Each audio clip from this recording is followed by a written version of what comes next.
Hello everyone, this is Amani Saduddin welcoming you to part 2 of the Flutter Redux tutorial series. In the last tutorial, we have seen the basics of Redux architecture design and basically why we need state management in our application. In this video, we will get started with coding. So here I have created a very simple UI for this tutorial. You can consider this as a to-do application, to-do list. So all we have is a list of items to do. Then we can swipe to delete the item.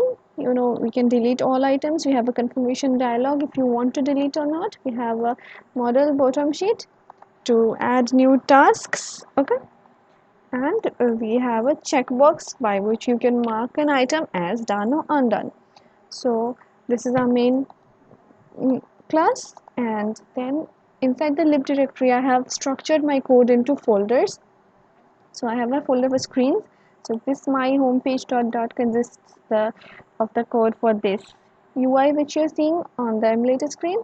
And then I have a file for directory for Redux. It consists of action reducer and state in which I will be showing you how you can do your Redux implementation. And then I have a model class called item. So item class is the thing which we are going to show. We have each item in this list will be of an instance of this item class. It will have a title, it will have a date when it was created or updated at, and it has a boolean called done, by which we can understand if it is marked as done or undone.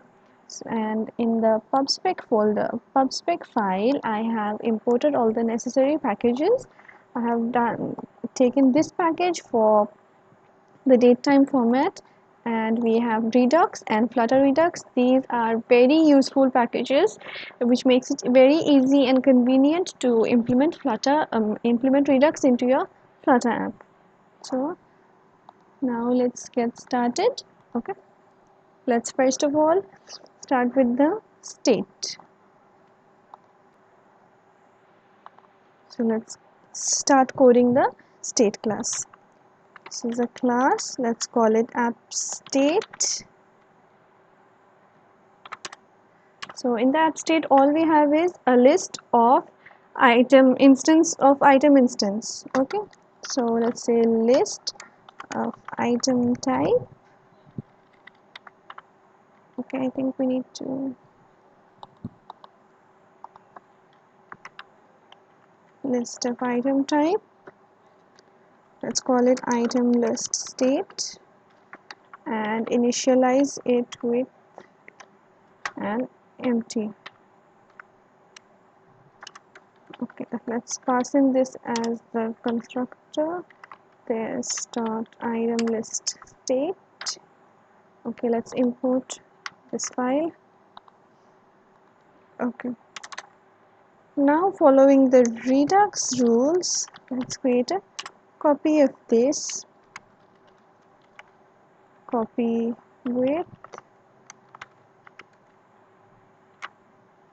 and we will pass in the item list state over here.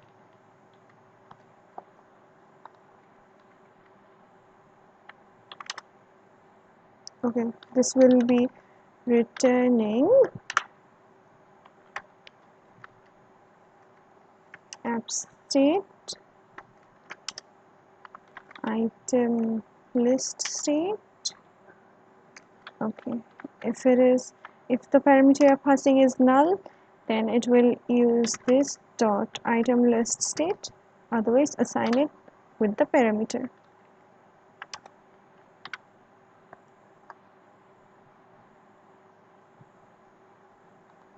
Okay,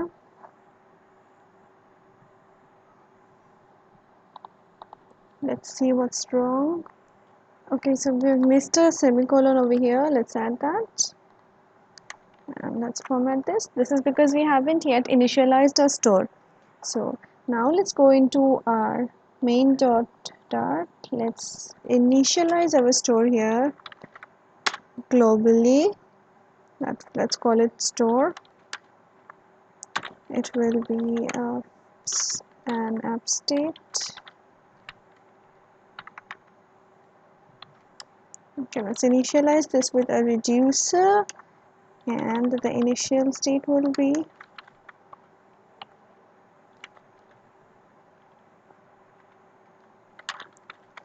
app state and item list state. Initially it will be an empty list. Okay, so let's add the semicolon over here. Let's import this library. We also need to import the redux thing, and now let's define a reducer. Our reducer class will be like this: app state reducer. It will take in some parameters, that is the state and an action, and then it will return the new state based on these two parameters. So action will be dynamic.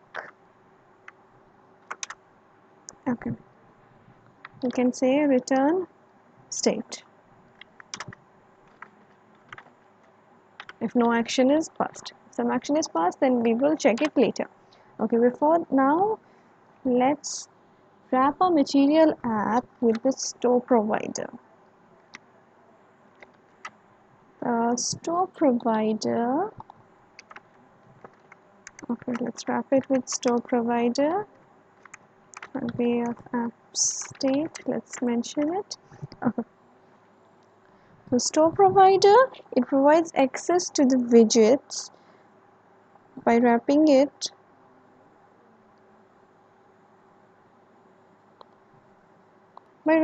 our store provider material app with store provider. We provide the access to this redux store to all our widgets. So this will take in a parameter called store, and we'll pass in the store that we declared above. We'll need to import the Flutter Redux library, and we are done. The next thing we will do is, let's wrap our material page home with store connector.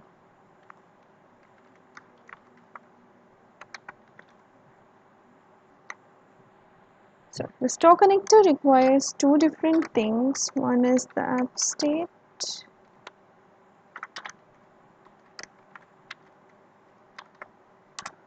okay, so it will not have child, it will have this builder,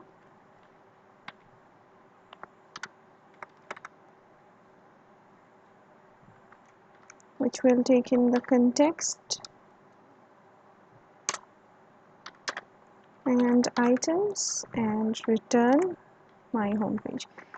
Then the other parameter required is converter. So converter, it is this converter's job to convert the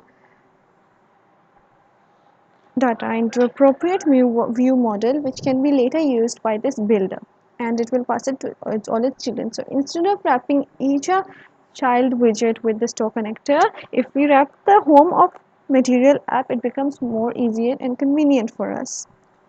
So and this will return the store state. Okay, we are good now. Now we can import this package. Let's import this. Oh, so let's see what went wrong. Must be something in the state.dart. Okay, I forgot to wrap this inside a braces. Yeah, all good now.